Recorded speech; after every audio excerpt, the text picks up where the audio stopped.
మోసాలతో కూడిన పాలన చేశాడు. వ్యవస్థలన్నీ పూర్తిగా నీరుగారిపోయిన పరిస్థితులు కనిపిస్తూ ఉన్నాయి. స్కూళ్ళు నాశనమైపోయాయి.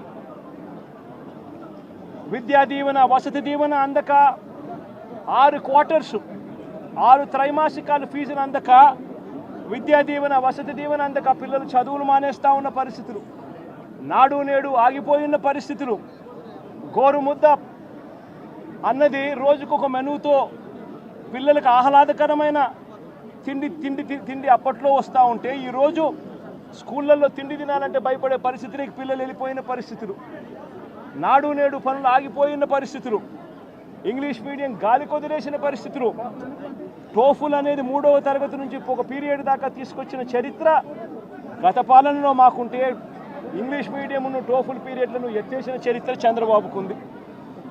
ఆరోగ్యశ్రీ సేవలు గత 14 నెలలుగా చంద్రబాబు నాయుడు ముఖ్యమంత్రి అయిన తర్వాత నెలకు 300 కోట్ల రూపాయలు ఖర్చు అయ్యే ఆరోగ్యశ్రీని దాదాపుగా 4,000 కోట్ల రూపాయలు బకాయిలు పెట్టాడు ఈ పెద్ద మనిషి. ఆరోగ్య ఆసరా గాలికెళ్ళిపోయిన పరిస్థితి. మా ప్రభుత్వ హయాంలో 25 లక్షల దాకా ఉచితంగా వైద్యం తీసుకునే పేదవాడు గర్వంగా, ఏ పేదవాడైనా హాస్పిటల్కు, కార్పొరేట్ హాస్పిటల్కు వెళ్ళి తలెత్తుకుని వైద్యం చేయించుకునే ఆ పేదవాడు వైద్యం అందక నెట్వర్క్ హాస్పిటల్స్ ఈరోజు బోర్డు తిప్పేసిన పరిస్థితుల మధ్య ఈరోజు పేదవాడి ఆరోగ్యం నడుస్తూ ఉంది. ఈరోజు రైతులకు ఏ పంటకు కూడా గిట్టుబాటు ధర రాని పరిస్థితి. చంద్రబాబు నాయుడు గారి పుణ్యాన ఉచిత పంటల బీమా గాలికి వదిలేసిన పరిస్థితి. చంద్రబాబు నాయుడు గారి పుణ్యాన రైతులకు అందుతా ఉన్న రైతు భరోసా అన్న పథకం చంద్రబాబు నాయుడు గారి దగ్గరుండి కూనీ చేసిన పరిస్థితి. రైతు వ్యవసాయం చేసుకోవడం చంద్రబాబు నాయుడు గారి పాలనలో రైతులు ఆత్మహత్య శరణ్యమన్న పరిస్థితిలోకి ఈరోజు వ్యవసాయం దిగజారింది. రాష్ట్రంలో ఈరోజు లా అండ్ ఆర్డర్ పూర్తిగా పోయిన పరిస్థితి. రెడ్ బుక్ రాజ్యాంగం ఈరోజు రాజ్యాంగం వెళ్తా ఉన్న పరిస్థితి. సూపర్ 6లు, సూపర్ 7లు మోసాలే అయి ఇంతకుముందు జగన్ ఉన్నప్పుడు ఇస్తూ ఉన్న ప్రతి పథకము రద్దయిపోయి ఈరోజు ప్రజల బతుకులు, పేదవాడి బతుకులు ఈరోజు అల్లాడుతూ ఉన్న పరిస్థితులు ఈరోజు రాష్ట్రంలో కనిపిస్తూ ఉన్నాయి. ఇలాంటి పరిస్థితుల్లో చంద్రబాబు నాయుడు గారు ప్రజలకు సమాధానం చెప్పుకోలేక, ప్రజలు ఎక్కడ గొంతు విప్పుతారేమో అని చెప్పి ఆ గొంతును నొక్కడానికి చంద్రబాబు చేస్తూ ఉన్న ప్రయత్నమే ఈ రెడ్ బుక్ రాజ్యాంగం. నిజంగా ఈరోజు ఒకసారి గమనించినట్లయితే ఇదే ప్రసన్న నా పక్కన ఉన్నాడు. నెల్లూరులో జరిగిన ఈ 2 ఉదంతాలు చెప్తా ఎంతగా దిగజారిపోయాడు చంద్రబాబు నాయుడు అని చెప్పడానికి 2 ఉదంతాలు స్పష్టంగా కనిపిస్తాయి. నా పక్కన ప్రసన్న ఉన్నాడు. 6 సార్లు తాను ఎమ్మెల్యే. అలాంటి ప్రసన్నను చంద్రబాబు నాయుడు గారు గతంలో ఎప్పుడు జరగలా ఇలాంటి పరిస్థితులు. రాష్ట్రంలో ప్రత్యర్థులు ఎవరైనా కూడా ప్రెస్ స్టేట్మెంట్లు ఇచ్చుకుంటూ ఉంటారు. అటువైపున ఉన్న పార్టీ వాళ్ళు, ఇటువైపున వాళ్ళు ప్రెస్ స్టేట్మెంట్లలో స్టేట్మెంట్లు ఇస్తారు. ఇటువైపున వాళ్ళు అటువైపున వాళ్ళని కూడా ప్రెస్ స్టేట్మెంట్లలో ఇస్తారు స్టేట్మెంట్లు.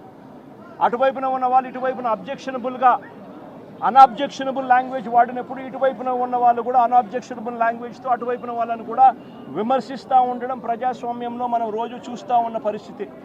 కానీ ఎప్పుడూ కూడా ఇలా మనుషులను చంపేయడానికి ఏకంగా 80 మందిని 100 మందిని ఇళ్లకు పంపించేసేసి వాళ్ళు తాగుండి రాడ్లతోనూ కర్రలతోనూ మారునాయుధాలతోనూ వచ్చి కార్లను కూడా తిప్పివేసి పడేసే పరిస్థితిలోకి వాళ్ళు వచ్చి ఇల్లు మొత్తం ధ్వంసం చేసి ఇంట్లో 83 ఏళ్ల ప్రసన్న అమ్మ, ఆవిడ మహిళ కాదా అని అడుగుతా ఉన్నా నేను.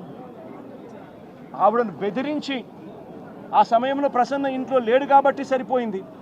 ఒకవేళ ప్రసన్న ఆ సమయంలో ఇంట్లో ఉండింటే ప్రసన్నను చంపేసే కార్యక్రమం కూడా జరిగి ఉండేది కాదా అని అడుగుతా ఉన్నా. ఇలాంటి దిగజారిపోయిన రాజకీయాలు గతంలో ఎప్పుడూ మేము చూడాల.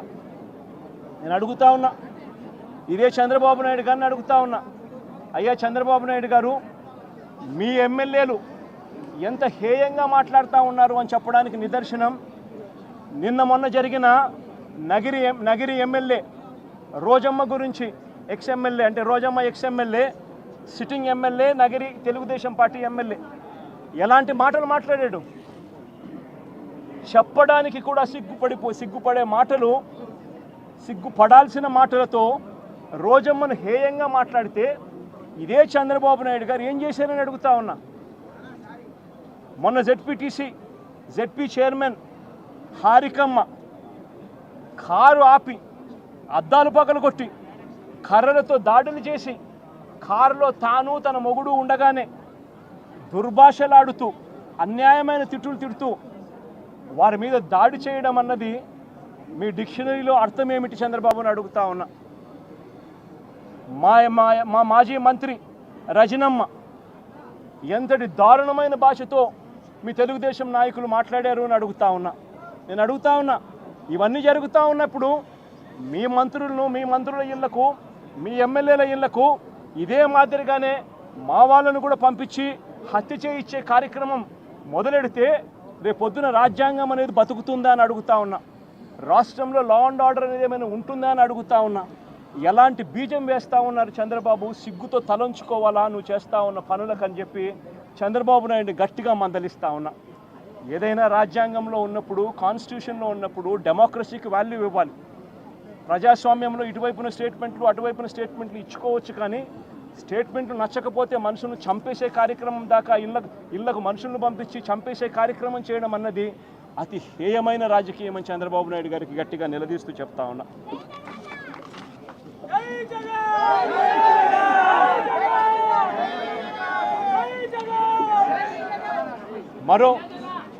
మరో ఉదాహరణ, నా పక్కనే ఉన్న గోవర్ధన్ అన్న కూతురు.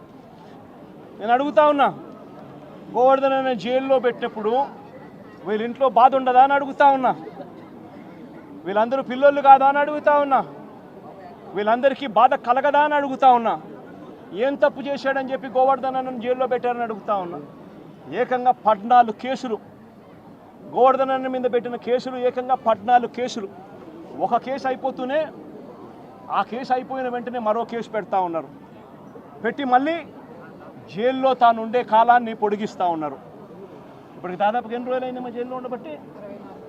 64 రోజులు. 64 రోజులుగా జైల్లో ఒక మాజీ మంత్రిని పెట్టారు.